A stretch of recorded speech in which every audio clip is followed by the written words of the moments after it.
Budget अंत कीजिए। Thank you, Madam Chairman. Salam साहब बताइए। Thank you, Madam Chairperson.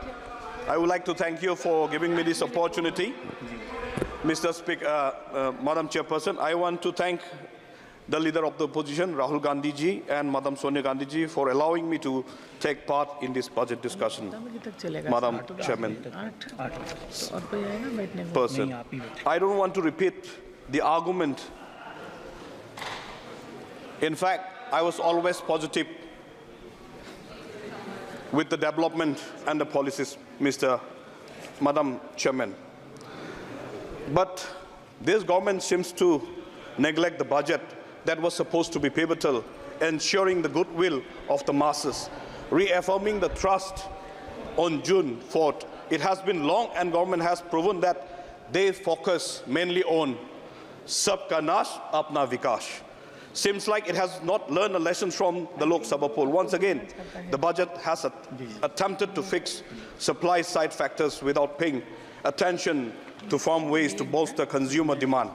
Instead, the whole budget exercise for the financial year seems to concentrate solely on reducing the fiscal deficit from 5.1% currently to targeted 4.9%. The maximum price for which now will be paid by the taxpayer. The taxpayers pays the brunt. The taxpayer on the long-term capital gains announced have been increased, something that our finance minister would only simplify the tax structure. Madam Chairperson, this government, instead of rewarding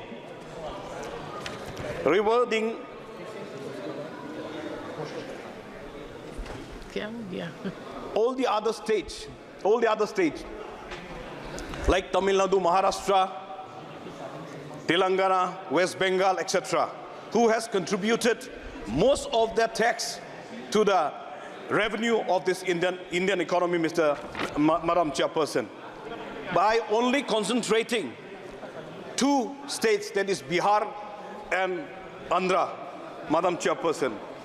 Now, when we look at the Northeast, when we look at the tax, Madam Chairperson, the new tax rules for the LTCG is only beneficial if a citizen of India is earning close to the exempted value rupees 1.25. However, as we move beyond the exempted figure, the tax on capital gains will increase disproportionately because 2.5% increase in the tax rate outweighs the rupees 25% exemption increase, Madam Chairperson.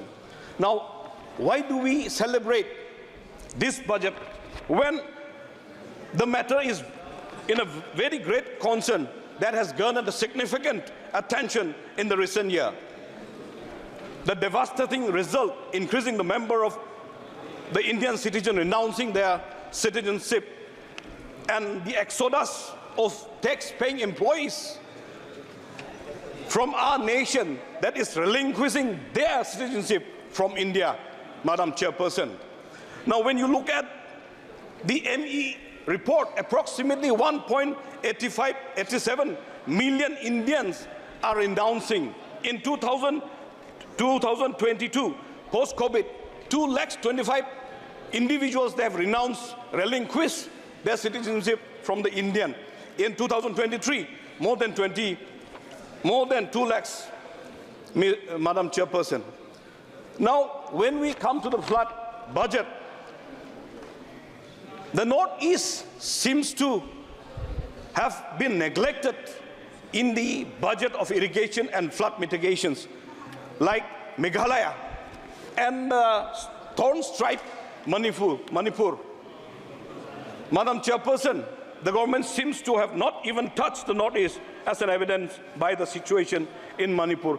There has been a lack of initiative to ensure the health and the well-being of the women in the region. Despite Assam being the highest maternity and mortality rate, the government prioritized expanding only the banking. When the women themselves will die, what is the purpose of banking, ma'am? So therefore, I urge the government to address this disparity issue, provide immediate aid to the riot-stricken people at the very least, establish well-equipped and healthcare or hospitals to meet their needs. I want to focus mainly on the Meghalaya, Madam Chairperson. Ugly surprises, uncertainty that very occurs with no hope of predicting them in real time. When you look at the Manipur, ma'am, there has not been a much effort to weigh the situations. No common framework seems to exist to set the rules for doing so. The victims of Manipur could not have foreseen what was going to happen and how the government was going to deal with the livelihood meltdown of thousands of Manipuris. The notions that livelihood meltdown are scarce and mirage, since no other states don't generally happen these kinds of incidents, ma'am. These are the failures of the government, and it's very, very much unfortunate. When we come to the Meghalaya, Madam Chairperson, the Meghalaya has taken the resolutions on Garo Khasi language to be included in the 8th schedule, when we could have portrayed a beautiful language in this wonderful, diversified decorum of the country. And another one, ILP, that is also been taken a resolution on the floor of the House, Madam Chairperson. Now, we know that in the Northeast, it has got quite alarming check of illegal immigration. Just few days back, hundreds of Rohingya immigrants, they have already migrated to India. Now we don't have the proper checking point, ma'am. So that's why if we could do it, serious checking in this border region. Last, ma'am.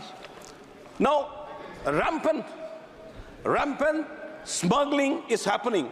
And with that rampant smuggling along the border, this Rohingya and all the other anti-social elements that like drugs and all the others are coming through, ma'am. So if the checking point can be put up in these border areas, even the smugglings of areca, even the smuggling of drugs, even the smuggling of, sugars, this is happening. That's why the local consumers are having the problem in those states. माननीय सदस्य श्री दर्शन सिंह चौधरी जी, thank you. सभापति महोदय, आज budget भाषण पर आपने मुझे बोलने का मौका दिया। मैं संपूर्ण होशंगाबाद, नरसिंहपुर, रायसेन की जनता जनार्दन की ओर से, नर्मदा माटी की ओर से आपका आभारी हूं। और आज